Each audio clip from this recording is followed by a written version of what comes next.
Assalamualaikum warahmatullahi wabarakatuh. Baik anak-anak, jumpa lagi dengan Bu Indri dalam belajar bahasa Indonesia. Kali ini kita akan membahas pembahasan soal latihan PTS yang ada di buku LKS halaman 39, yang tentu saja sudah kalian kerjakan tadi ya. Oke, langsung saja kita mulai pembahasannya. Perhatikan baik-baik.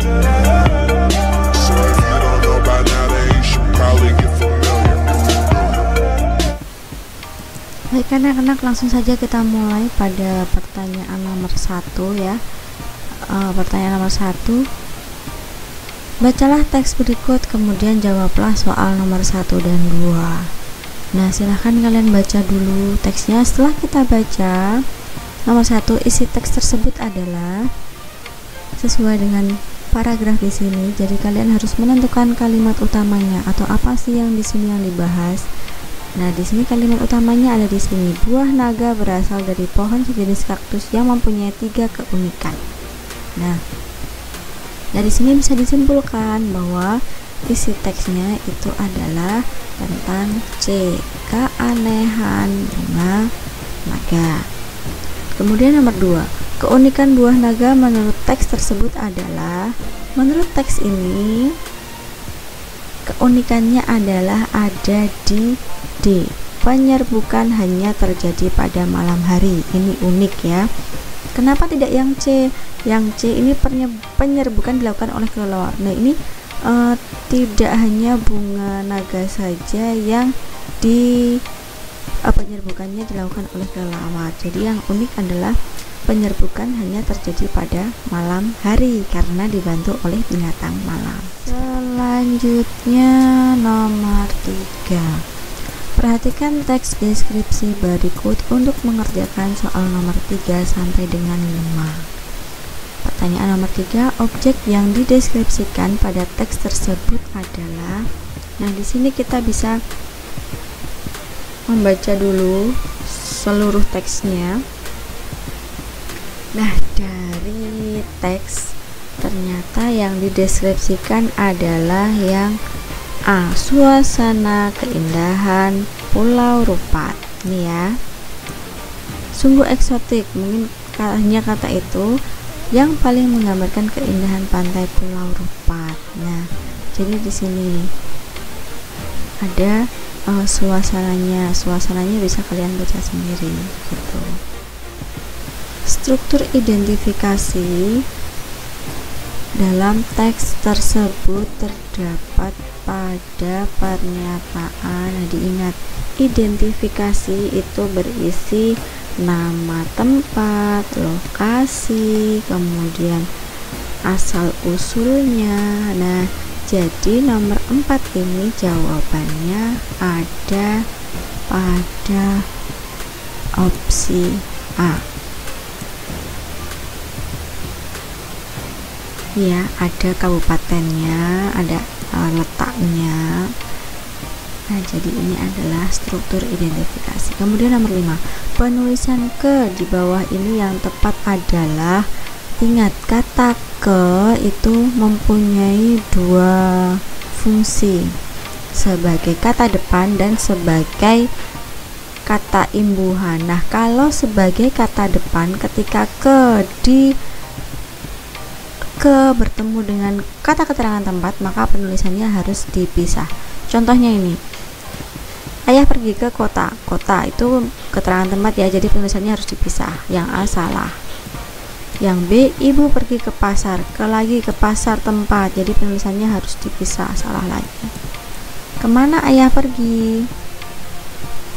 Ia adalah anak kedua. Nah, ini yang D ini juga salah karena tidak menunjukkan tempat, tapi kenapa dia harus dipisah ya kan? Nah, jadi yang benar adalah yang C, kemana ayah pergi. Itu, kemana ayah pergi. Nah, kayaknya harus dipisah karena kemana ini menunjukkan arah atau menunjukkan sebuah tempat. Gitu. Jadi jawabannya adalah yang C. Nomor 6. Kata yang bercetak miring pada teks di atas termasuk. Kita cari kata yang bercetak miring. Ada kata bergema. Nah, bergema. Bergema termasuk kata khusus. Nah, kata khusus adalah kata yang cakupannya lebih sempit. Lawan katanya adalah kata umum, yaitu kata yang bermakna lebih luas. Nah, bergema ini kata khususnya adalah suara atau bunyi.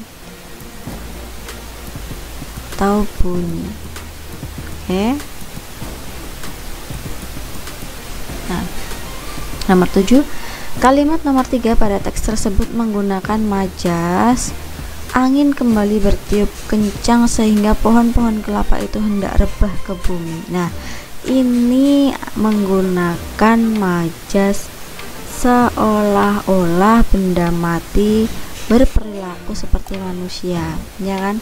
Pohon-pohon seolah-olah bisa rebah ke bumi seperti manusia. Jadi jawabannya adalah yang C, majas personifikasi. Ingat, majas asosiasi itu majas yang menggunakan kata bak, laksana, seperti, bagaikan, bagai, ya. Kalau metafora itu adalah majas yang menggunakan perumpamaan kata atau ungkapan kata. Misalnya sejago merah, kemudian tangan kanan, kaki kanan, buah tangan, dan lain-lain. Simile ini hampir sama dengan asosiasi menggunakan kata bak, bagai, bagaikan, dan sebagainya. Nomor 8. Perhatikan teks deskripsi berikut untuk mengerjakan soal nomor 8 dan 9. Pertanyaan nomor 8. Kutipan teks deskripsi tersebut termasuk jenis, coba kita perhatikan. Goa peninggalan penjajahan Jepang itu tidak terawat. Banyak coretan di dinding goa mengganggu pemandangan mata. Di pintu masuk gua ditumbuhi banyak rumput dan ilalang. Sampah-sampah berserakan di dasar gua. Rupanya pemerintah setempat kurang memendulikan objek bersejarah tersebut. Nah, kutipan teks ini termasuk deskripsi tempat karena mendeskripsikan sebuah tempat, yaitu gua peninggalan penjajahan Jepang. Ini ya. Nomor 9. Bentuk di pada kalimat kedua dan ketiga kutipan teks tersebut termasuk, nah ini ada kata di dinding, kemudian di pintu. Nah, di ketika dia diikuti dengan kata keterangan tempat, berarti di sebagai kata depan, penulisannya harus dipisah. Seperti itu ya anak-anak. Selanjutnya nomor 10. Badri melihat kejadian itu. Kalimat perincian dari kalimat tersebut adalah sebagai berikut, kecuali. Nah, jadi kita cari kalimat perincian yang merinci melihat. Apa saja kah? Ia mengintai peristiwa itu dari semak-semak. Melihat, ya sama. Lelaki itu mengintip tamu dari balik jendela. Ya. Garnis sesekali melirik Badu. Sama. Lope mengedipkan mata saat bertemu Lina. Nah, ini tidak sesuai dengan kalimatnya. Jadi yang tidak sesuai adalah yang D. Selanjutnya kita lanjutkan nomor 11. Kalimat yang isinya menggambarkan objek seakan pembaca dapat melihat suatu objek secara langsung adalah yang mana anak-anak? Jadi yang melibatkan kesan indera. Ya, jawabannya adalah yang B. Keindahan semakin nyata saat semua bunga mekar bersemi menyelimuti seluruh bukit. Ya, ini. Kalau yang A, harum wangi bunga. Ini menggunakan serapan panca indera yang mana? Harum wangi bunga. Ya, ini berarti menggunakan penciuman. Yang C, rasa hangat berbaur dengan lembutnya. Ini berarti indera perasa. Yang D, angin lembut terasa mengelus kulit. Itu juga menggunakan perasa. Tuh.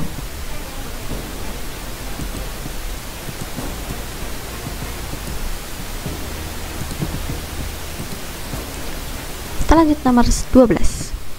Kalimat yang tepat untuk melengkapi teks tersebut adalah, Nah, di sini anak-anak tinggal membaca kemudian menyocokkan mana sih kalimat yang cocok untuk melengkapi kalimat ini. Nah, kalimat yang cocok adalah ada di jawaban B. Ikan-ikan itu menambah pesona dan kedamaian kolam.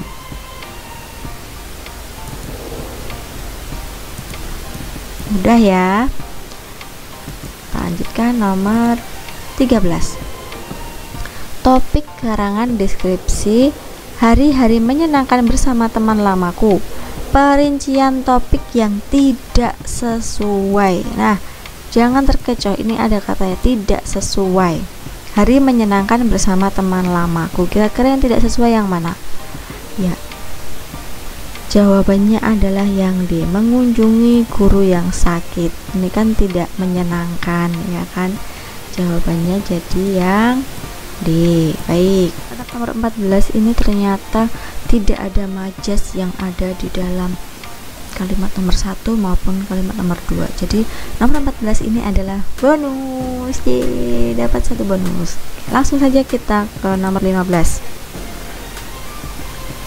Susunan kalimat agar menjadi paragraf deskripsi yang runtut adalah jawabannya yang C, tentu saja yang C ya.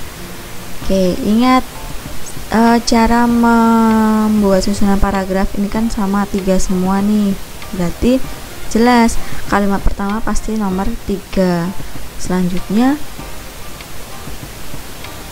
tinggal kita lihat setelah 3 itu nomor 5 atau nomor 2 atau nomor 4. Nah, ternyata yang paling benar adalah yang nomor 2. Ya sudah, berarti jawabannya yang C ya. Kemudian nomor 16, perbaikan kalimat nomor 3 yang tepat adalah, perhatikan kalimat nomor 3 ini saja. Oke. Keindahan dan keharuman bukit berbunga yang terdapat di sebelah selatan Desa Batu Ampar, Kecamatan Kemuning ini dapat dinikmati sepanjang tahun. Nah, ingat penggunaan huruf kapital ketika digunakan untuk menyebutkan nama tempat. Nah, jadi jawabannya ini yang mana anak-anak? Coba kita perhatikan yang A. Perbaikan kalimat nomor 3 yang tepat adalah keindahan dan keharuman bukit berbunga yang terdapat di sebelah selatan Batu Ampar, Kecamatan Kemuning. Nah, nama tempat nama kecamatan ketika diikuti dengan namanya itu berarti harus menggunakan huruf kapital. Ini salah ya, harusnya K-nya besar, Kemuningnya juga besar. Yang B juga masih salah, ini banyak yang salah. Kemudian kita lihat yang C, keindahan dan keharuman bukit berbunga, nama tempat betul, yang terdapat di sebelah selatan Desa Batu Ampar betul, Kecamatan Kemuning, ini dapat dinikmati sepanjang tahun. Nah, jadi jawabannya adalah yang C. Itu. Jadi diingat anak-anak, kalau nama tempat diikuti dengan namanya itu berarti harus menggunakan huruf kapital semua. Seperti Desa Batu Ampar, ini kan nama desa dan diikuti dengan namanya. Kecamatan Kemuning, nama tempat, nama kecamatan diikuti namanya. Jadi semuanya harus menggunakan huruf kapital. Nah, seperti itu ya. Jangan sampai salah. Selanjutnya nomor 17. Kutipan teks deskripsi tersebut termasuk bagian, kita baca. Pentas drama kolosal Arya ini sangat megah dan fantastis. Pergelaran karya seni yang berbasis budaya lokal Betawi ini berhasil menyuguhkan pertunjukan yang spektakuler. Tepuk tangan gemuruh mengakhiri akhir pementasan. Nah, ini berarti ada di bagian akhir pementasan, yang berarti ini adalah berisi kesan-kesan. Ya, jawabannya yang nomor 18. Penulisan di yang tepat terdapat pada kalimat bernomor nomor 1, ada kata di atas. Di atas ini penulisannya harus dipisah karena dia menunjukkan arah ya. Kemudian yang nomor 2, didapatkan didapatkan. Nah, didapatkan ini benar, penulisannya disambung karena tidak diikuti dengan keterangan tempat. Yang C, mereka berjubel di taman. Nah, di taman juga benar ya anak-anak, penulisannya dipisah karena diikuti dengan kata keterangan tempat. Mereka akan dibawa oleh pengemudi. Dibawa, bahwa tidak menunjukkan arah ataupun tempat, jadi ini penulisannya harus dirangkai, tidak dipisah. Jadi jawaban yang benar adalah C, 2 dan 3.